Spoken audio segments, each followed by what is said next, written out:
Great Britain used to be a byword for quality car engineering. At the turn of the century, we could boast over 40 car makers. Long forgotten marques like Wanderer, Albion and Straker. Today you can count the number of British car manufacturers on the fingers of one hand. Very few have survived right through from those early days. Familiar names like Rolls-Royce, but some are less well known. You probably thought they were dead, but Lea-Francis lives on. They began in 1895 when ambitious young inventor Mr. Lee went into partnership with successful engineer Mr. Francis. From high-quality bicycles, they moved on to the production of motorcycles, and later, with a reputation for excellence, built some of the most stylish cars of the 20s, like this Hyper.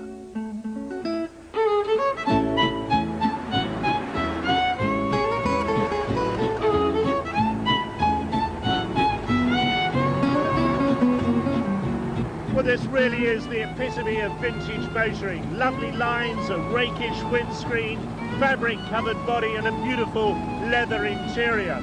And this car was no sluggard either. Very much the fashion in those days to buy in your engines. In this case, it came from the famous Meadows company, and by the time they'd supercharged it, this device would do 85 miles an hour and was a very successful racing car at the time. Leafs, as they became known, were rugged and reliable cars, but they were high quality, expensive to build and to maintain. And in the economic depression of the 30s, buyers were few and far between. So the company almost inevitably went belly up.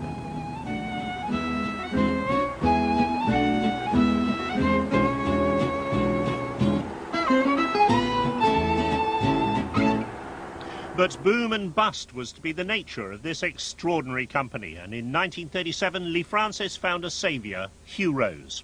Rose had previously worked for Riley and used his experience to develop an engine which was to power a whole new generation of saloon and estate cars with bizarre names like Yapton and Westland.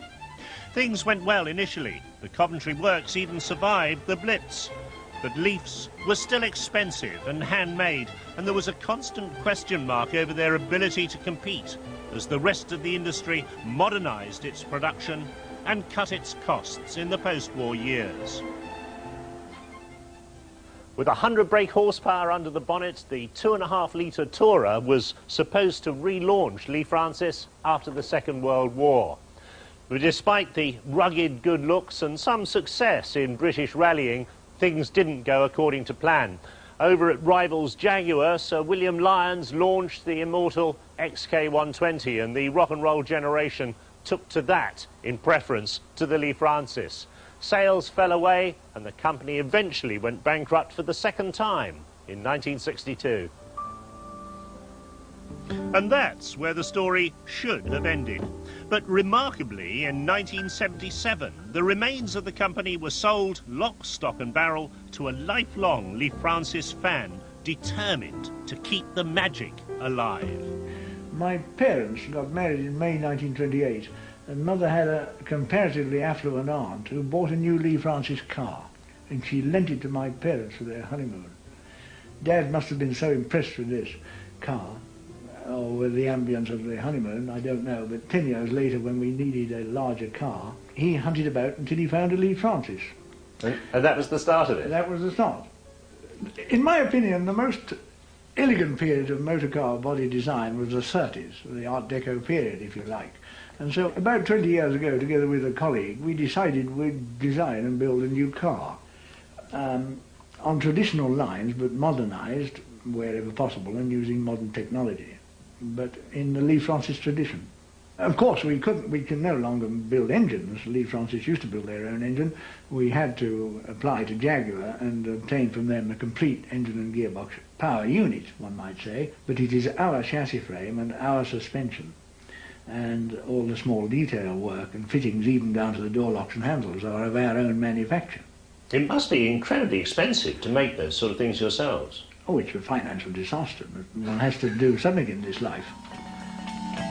As you'd expect, the silky Jaguar engine gives very smooth performance, and with the solid chassis, nice level ride and good road holding. It's beautifully trimmed in here, but you've got to say, very cramped. I can only just get my hand and forearm past the armrest and the edge of the steering wheel. And no matter how beautifully it's trimmed, it's not going to convince you if you can't live with the uncompromising styling.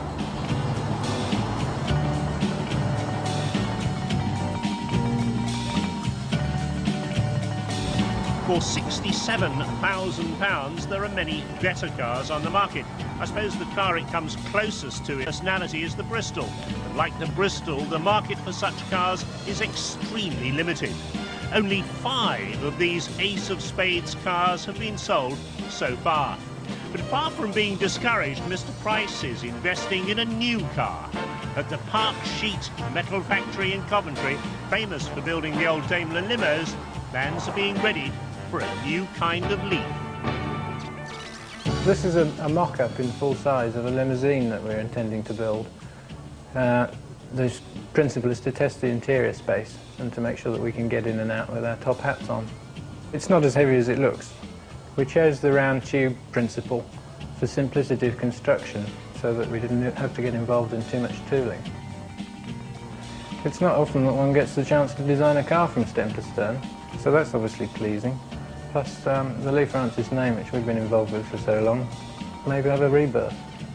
So, combination of engineering ability, faith in the name and, let's face it, sheer bloody-mindedness have conspired to ensure that the proud name Lea-Francis is on the radiator of a car right through into the next millennium.